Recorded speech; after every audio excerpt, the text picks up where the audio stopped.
Hello to all you technology and video game enthusiasts out there. Welcome to another episode of Tech Gamers World. Got something really cool here. This is the Atari 2600 Plus video computer system. We're going to unbox it and take a look at it now. So I've been super excited to get one of these. I ordered it straight from Atari, and unfortunately it took over 2 weeks to come due to shipping delays, which was not the nicest thing in the world, and I was very impatient waiting for this. But that's not the fault of Atari, and it did finally come. So let's go ahead and get this thing opened up and see what's going on. First thing we're going to do is take a look at the box and all the packaging. So this is the Atari 2600 Plus. It features 10 games in one cartridge included, and then it has it in French and Spanish. And we see a little picture of the Atari 2600 Plus cartridge. So then we've got the main reason why we're here, the Atari 2600 Plus and the joystick. It's got the ESRB rating of E for everyone and the Atari logo. On the sides here, we have Atari and it's red and the logo, the same thing on the other side. Let's go ahead and flip over to the back side. So the Atari 2600 Plus box back, we've got 10 games in one cartridge, features adventure, combat, dodge 'em, haunted house, maze craze, missile command, real sports volleyball, surround, video pinball, and Yar's Revenge. And I gotta tell you, just seeing these 10 games really takes me back to when I was a super young kid. My parents had one of these, the original 2600, and I remember probably three-quarters of these games. Specifically, the ones I remember most were Dodge 'em, Missile Command, I'm going to say Video Pinball, Maze Craze, and Adventure I remember too. So here is the back. The Atari 2600 Plus experienced the beginning of home console gaming. And then it's got it in French and Spanish. So then this includes the Atari 2600 video game system, a CX40 Plus joystick, 10 games in one cartridge, a 1.5 meter or 3-foot HDMI cable, 1.5 meter USB power cable, and then we've got some cautions and warnings and disclaimers on the side here. So let's go ahead now and open this up. All right, so there we are, the Atari 2600 Plus. Take off the plastic insert. Let's go ahead and lift this out. So this actually is very lightweight, and it looks to be about 20% the size of the original Atari 2600. Let's go ahead and put that off to the side for a second. We'll get everything else out here. So here we have the Atari Quick Start Guide featuring some displays and some relevant information. Nothing on the back.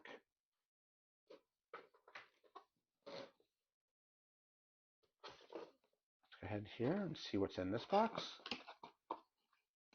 This is the joystick. Here is the CX40 Plus joystick. This is very similar to the original that came with the Atari. Features a DB9 connection. Put that off to the side. And last but not least, the last box.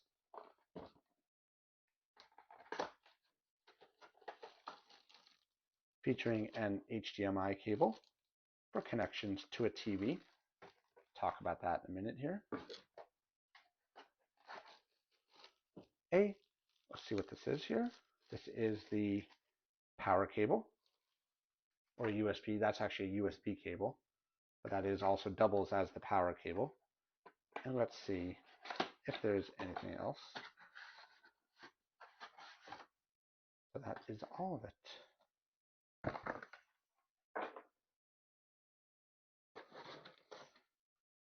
That's what I was looking for. Got to make sure you check all the boxes. Inside is the Atari 2600 video game cartridge featuring 10 games in one. Always make sure you check all the packages because it was down in the bottom there. Fortunately, I knew I was looking for it. So let's go ahead now and move this all to the side. And let's get the Atari system in place. So here is the Atari video game system, the Atari controller, the Atari 10 games in one cartridge, the HDMI cable, and a USB cable. So let's take a look at the Atari. So this is the 2600 Plus. It is really light. Wait, it looks very similar to the original system, except smaller. The original system was wider and longer and a lot heavier. It's got some switches on it, power, color in black and white, game select, game reset. So the switches feel a little different than the original. They do have that analog feel to them, but they do feel, different. They feel a little stiffer, I think, than the original. Now I'm going to assume that inside is a analog to digital converter for these switches because it does have that analog feel to them. As you can see, we've got the game port here. Turning to the sides, all just plastic. On the back here, we've got some multiple ports here. So we'll start and go left to right. On the left is the settings for the resolution. So 16:9 or widescreen. 4:3 aspect ratio is the older style. So an aspect ratio is how big of a video output you get on the screen. 16:9, 4:3. 16:9 is considered widescreen. 4:3 is considered a rectangle, the rectangle, the old standard. So we've got the right controller, the difficulty settings, so A and B, left and right, the HDMI output, difficulty A and B, the left controller, and the power, which it looks like it is a USB-C. Let's take a look at the CX40 controller here. So this feels a little lighter than the originals. It's got the button, so top. That's actually that's stiff. There, feels very stiff. I forget what the original was like. It's been so long, but this feels like it really stiff. Doesn't look like there's any way to adjust it, but that's okay. I mean, it is what it is. Move it left. I feel like the right goes a lot farther than the left. Maybe it's just me. Left, right, left. The left is much stiffer than the right. Top, bottom, all feels the same. Very loud too, but that's the plastic moving around on here. And it features a wired cable connection, which was standard, and a DB9. So DB9 it's a serial cable basically, and it had 9 pins or connectors. So DB9, 5 on the top, 4 on the bottom. And if you look on the back of the Atari, you see the actual pins. So DB9, 5 on the top, 4 on the bottom. That was standard on computers and depending on some video game systems for a while. So this is a standard HDMI cable here. Nothing too exciting about that. Most people have a ton of those. Let's go ahead here and open up the power cable. And I'll go through something I noticed here. And I didn't know this when I bought it, but that's okay. So this is the power cable for your Atari 2600 Plus. Now, what is it that you notice? This is a USB-C to a USB-A. So USB-C is the smaller stand size one, and USB-A, which is the traditional USB port style connector. Now, something very important. This does not come with a power supply for it. You have to supply your own. The companies over the past couple of years have changed their mindset and what they include. They no longer, Atari, like companies like Apple, Android, no longer supply you with a power supply. It's assumed that you have one, which to me should never be assumed because not everybody has one. So in this case, I could use an iPhone or an iPad power adapter that fits a USB-A, which is this side. So I don't like when companies do that. I really feel that the power supply should be included with the device. How much does it really cost? I mean, they say it's because to ensure a wide range of compatibility and this, that, and the other thing. And it's, oh, we don't know if you have USB-A, USB-C. Let's be realistic. The real way is to cut down. The real reason that they do it is to cut down on companies' overhead. So that to me is a ding against any company that doesn't include a power supply with their device or power adapter with the device you're purchasing.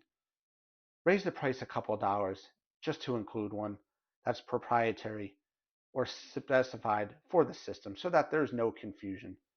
If you get this gaming setup for, let's say, a kid who lives with someone whose not parents are not tech savvy, or someone who's not tech savvy but really loves, video games, but doesn't know enough on how to connect their Nintendo Switch, their Xbox, their NES Classic, they're not going to have a clue what to do with it. They're going to look at this and say, well, how do I connect it? You know, versus just a power adapter that they can plug straight into the wall. To me, they should include one. So that is a little bit of a ding against Atari. But I mean, every company, that's become the norm now at the end of 2023. So let's go ahead here and put this aside. Let's talk a little bit about the Atari 2600 video game cartridge. So this features 10 games in one: Adventure, Combat, Dodge'em, Haunted House, Maze Craze, Missile Command, Real Sports Volleyball, Surround, Video Pinball, and Yar's Revenge. So let's pull it out here. So as you can see, here is the device. And on the back, there are dip switches. So on is up, on with the star. You're just going to leave those as they are. Probably they may not even do anything on it. It might just be for display on this one anyway. As you can see here, we've got the traditional Atari looking console cartridge, and inside is the connectors to the board, and that they line up with the pins inside. So you put it in, you would stick it in just like that. There we go. So it faces that way. I tried putting it in the other way and it doesn't work. It will only go in one way. So just to show you again here, this way will not go in because the pins don't line up.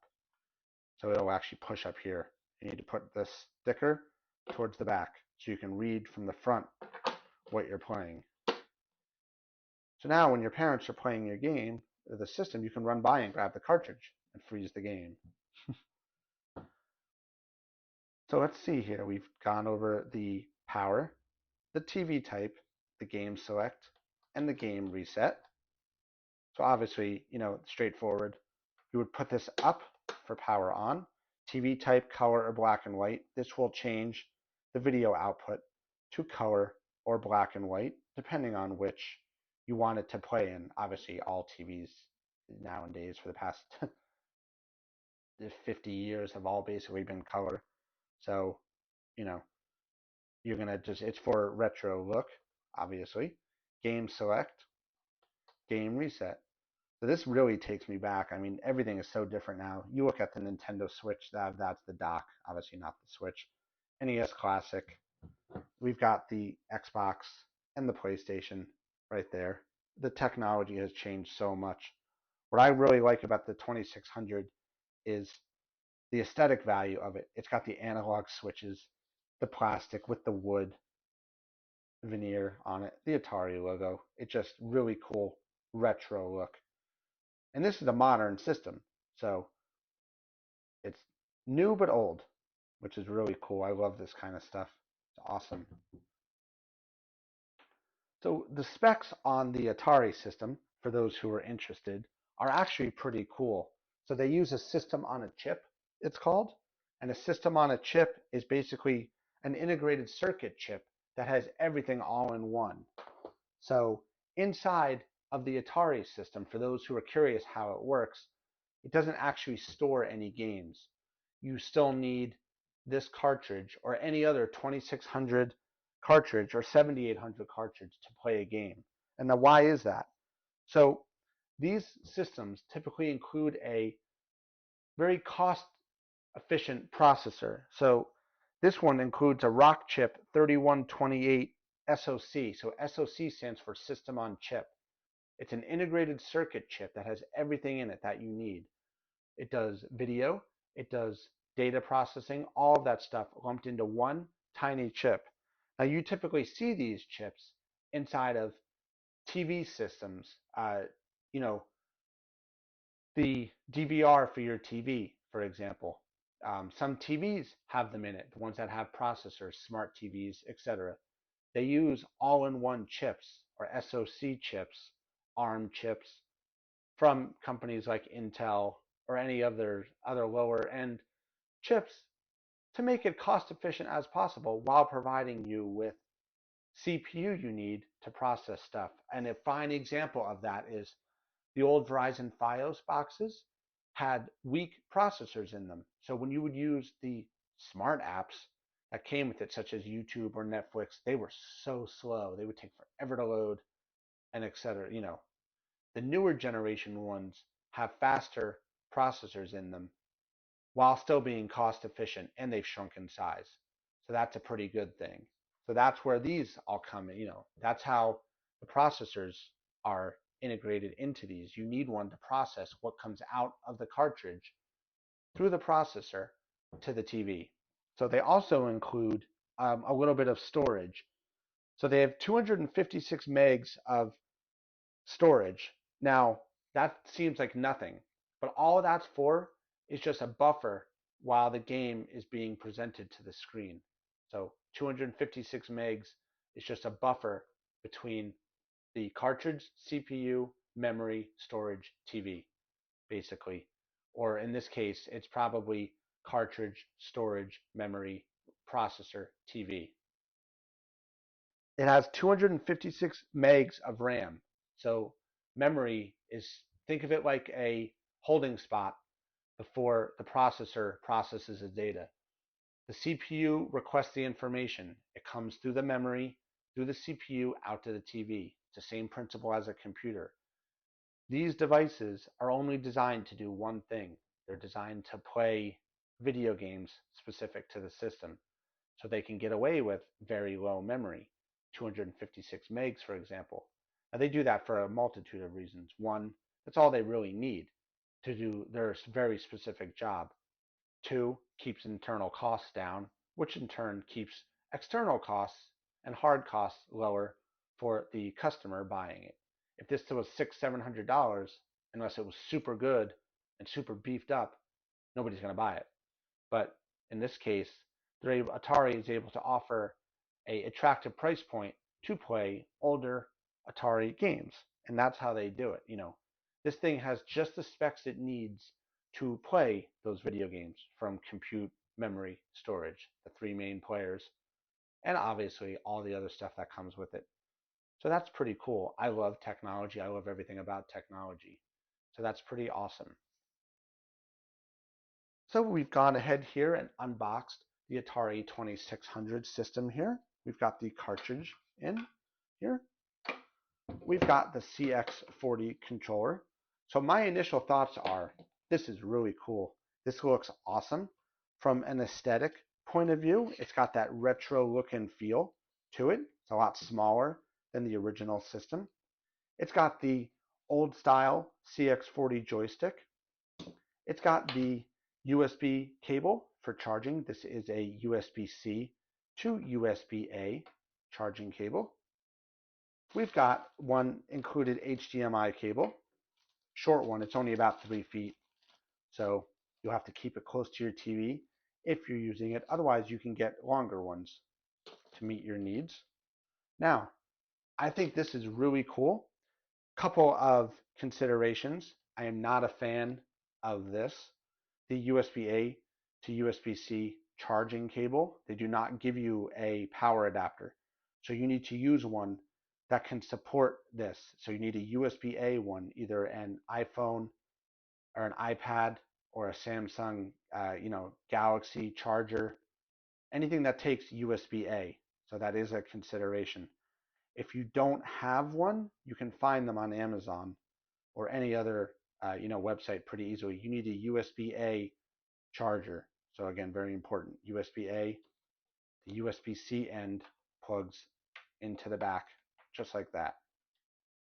So that is a bit of a ding to Atari for not including a power adapter there. And the stiffness on this joystick feels very stiff compared to what I'm used to. But I'd like to see everyone else's feedback on what they think about how hard it is to move this back and forth. It may have always been that way, and I just don't remember. But to me, it feels like it could be a little bit looser. So that's it. This is the Atari 2600 Plus video game system. I hope everybody enjoyed this video. As always, if there's any questions or comments or something you would like to see, please drop a comment down below, and I will do my best to get it answered for you. If you could click that like button and subscribe to my YouTube channel, that will be totally awesome. I will see you around, everybody. Keep on gaming. Have a great day.